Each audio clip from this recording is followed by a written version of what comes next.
Hey everybody, it's Christine up today for Simple Stories, and I am using the new Hello Today collection. This one has kind of similar vibes to the Best Day Ever collection that they released last year that had a lot of monthly stuff.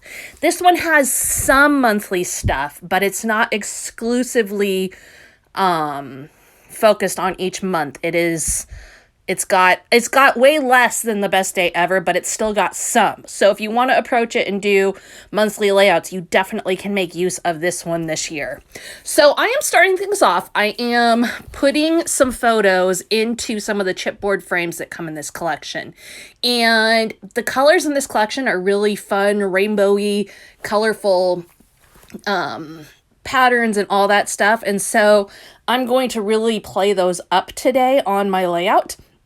Now you can see I've got 2 pictures at this point. I'm actually going to end up with 3 pictures because of where I end up placing things and stuff. So you'll notice right off the bat, the picture that I have in my hand right now, my son is looking down and, well, depending which way you're facing, down and to the right. And so if I put that on the layout so that he's looking off the layout, that feels a little weird. And so that becomes a real design struggle for me at one point, and so I shift things around. Now, the other thing that I used a lot of in this collection is the 6x8 paper pad. Partially because I really want to save most of the collection to do my monthly layouts. I didn't want to use it up on a generic layout, but I also obviously am not ready to do my January monthly layout yet, and so I pulled out the 6x8 paper pad and made use of that. So what I'm doing right now is kind of creating a fan look. I am keeping it pretty symmetrical, and I'm just layering the papers on top and then working the way out. I've never done exactly like this before, and it had a really eye-pleasing geometrical graphic look to it that really works. Now, it's not something I necessarily want to do on every layout, but it was a fun way to be able to work in a lot of patterns and colors without being over the top busy. So you can see I've got the yellow one really in the front there. That's going to be my main punch of color, and then I'm tucking in that pink and the teal green and the aqua and the reddish corally color. And you can see right now I've got him sitting on this polka dot paper, but that was way too busy for me. So I'm going to switch it over to just white cardstock, which I don't do a lot on straight up white cardstock, maybe one a month. But today, both with the design style that I went with the papers and the amount of papers, it needed to be on white to calm everything down a little bit. And you can see it definitely did do that. It also helps to really make the pictures pop. I did take some of the patterned paper from the collection, this striped paper that you see, and I just cut off a 3/4 inch strip and added that to the top and bottom. And that was a really good way to bring the colors in a little bit more. So one of the things I want to point out is that both of the chipboard frames that I'm using right now have a wood grain part, at least. So the little one is all wood grain, and the bottom of the big one is wood grain. So when I do add my third picture later, which I actually do off camera, I took some wood grain paper from the 6x8 paper pad and made a frame for my picture with that as well, because I didn't have any more chipboard frames with the wood grain look. So that was a really easy way to keep them all coordinated and pull it together. And you'll see that at the end of the video with what the picture looks like again. As I mentioned, I had a little bit of design struggle going on, so I switched out my picture in this one. Took the one where he was looking off to the right out and put a different smiling one in of him. But it still is not quite working. And the main reason for that is because I've got a very symmetrical background going right now, and it's very balanced. And by adding that second picture on there, it really is throwing the balance off of things.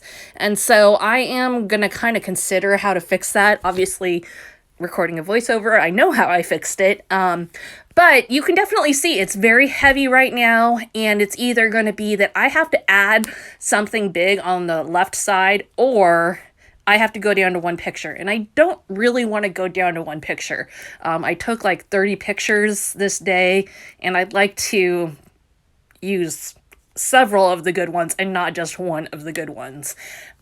So I'm going to think on that for a little bit, and I'm going to go ahead and get rolling on my embellishing. Because I went so heavy on the background papers and really played up the colors, I'm going to roll with that, and I'm going to add embellishments in those same colors close to where the patterned paper is popping out. So you can see I put a red arrow up by the red paper. I put a teal arrow up by the teal paper. And I'm going to kind of work my way around the layout, adding arrows, adding hearts, adding some decorative brads, which are not really brads. They just look like brads. They're actually sticky. But I'm going to add all those elements to really create little clusters of color circling around the layout.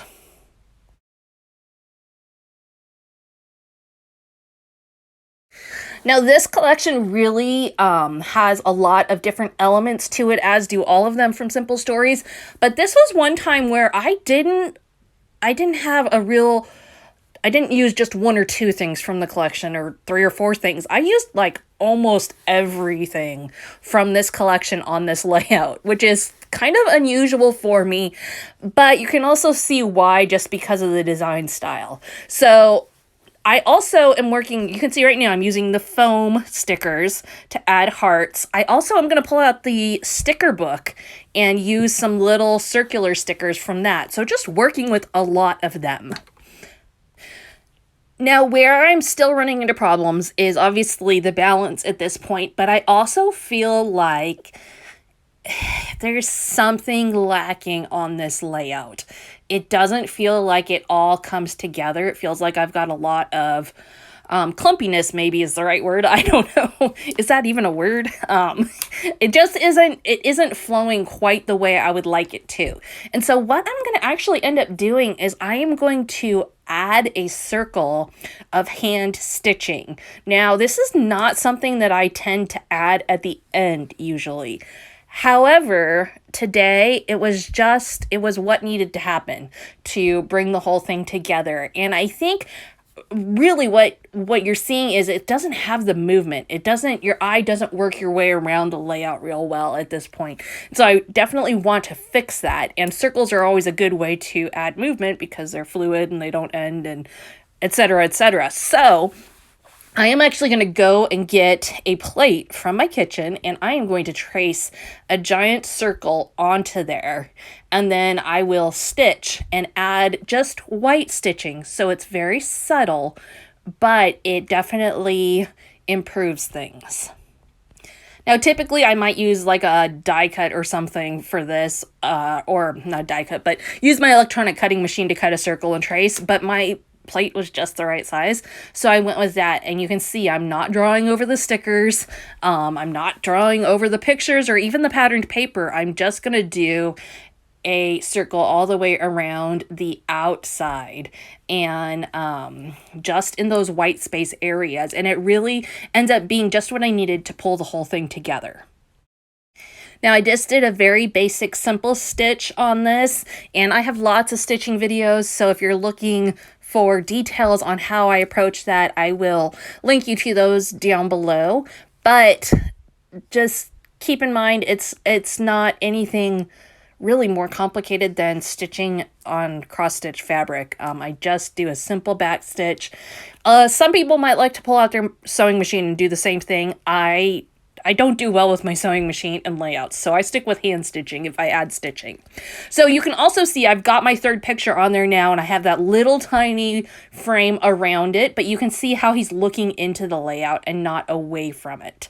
So there's the final layout. You can see it with the stitching, with the extra picture, and all the little details. I'm really happy with how this one turned out. Very different, very unique, but I really love how it turned out. So thank you so much for joining me today. Be sure to hit that subscribe button if you haven't already, and we will see you again next time.